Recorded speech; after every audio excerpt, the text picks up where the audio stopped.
Changing your treble hooks to single inline hooks, it starts now.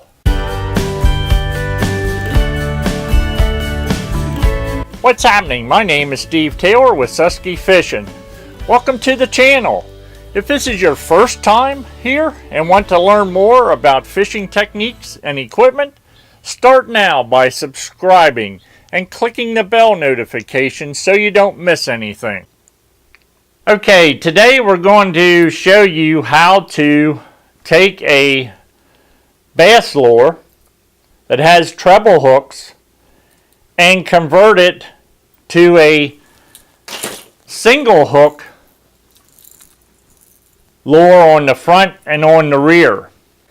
And the biggest reason is with your treble hooks, you have 3 hooks here that are going to be embedded into your fish. Whether it's into, if he catches back here with his mouth on the rear hook, until you get him in from playing him and so forth, he might have his gills caught up here in this front hook, in these trebles. The other thing is, if you use a net to land your fish, you end up with your hooks into your net, and sometimes it gets to be a pain. You get the fish off of your hooks, but now you got to get the net out of the hooks, or the hooks out of the net. So with a treble hook on your lures, these are some of the challenges that you have. Now if you switch them out to what they call an inline single hook, put one on the front, one on the rear, when that fish grabs a hold of that and so forth, it's just like using a drop shot bait or a finesse bait or something like along that line, where you're just using a single hook in your worm or crawdad or whatever. The hookup is usually into the top or side of the mouth of the fish. So that's what we're going to show you today, is changing them over.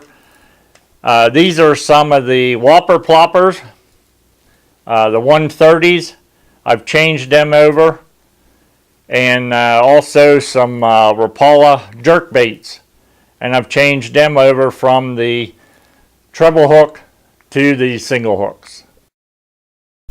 Okay, so we're going to take this whopper plopper that has the treble hooks on, and we're going to change them out to be a single hook on the front and the rear. So you need your split ring pliers to start with, and I'm going to change out the split ring on the bottom here too. So it takes a little bit to get them started, at least for me. Okay, there, that one's off. Keep sticking myself with those trebles. Rear one was a little easier. Alright, they're both off. The trebles are off. I'm going to take 2 other split rings. I picked up a number 3 aught. I'm going to put it on the back. And on the front I'm going to put the 2 aught. Alright, there we have her started. Just take the pliers and turn it, ease it around there. Is when I had the hook started, being that it had made it a wider gap, should have put it on here. That was simpler than getting the hook in.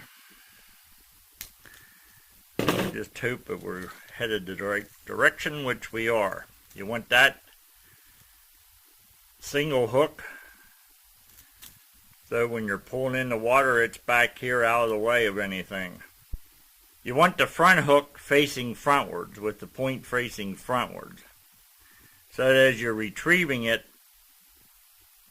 your hook can lay up underneath the belly here, the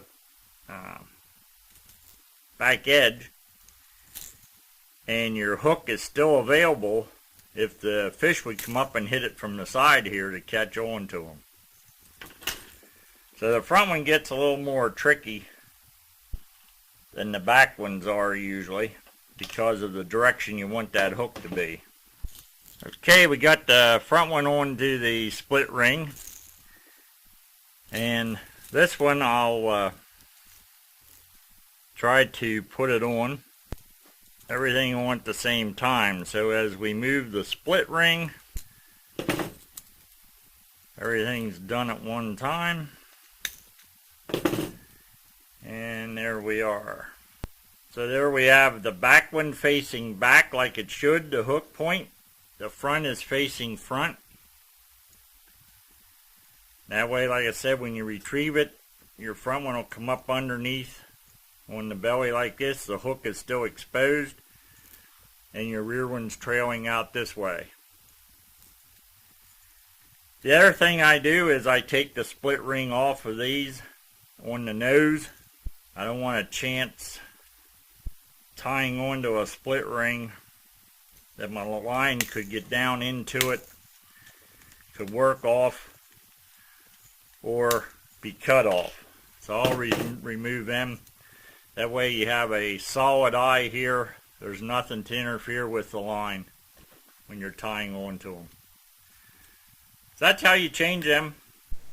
If you want to learn more on fishing with the Whopper Plopper, click here on the YouTube cards and you can watch some other videos. So if you want to learn more on fishing techniques and equipment, start now by hitting the round subscribe button so you don't miss anything. Thank you so much for watching, and I'll see you the next time. Keep your lines tight.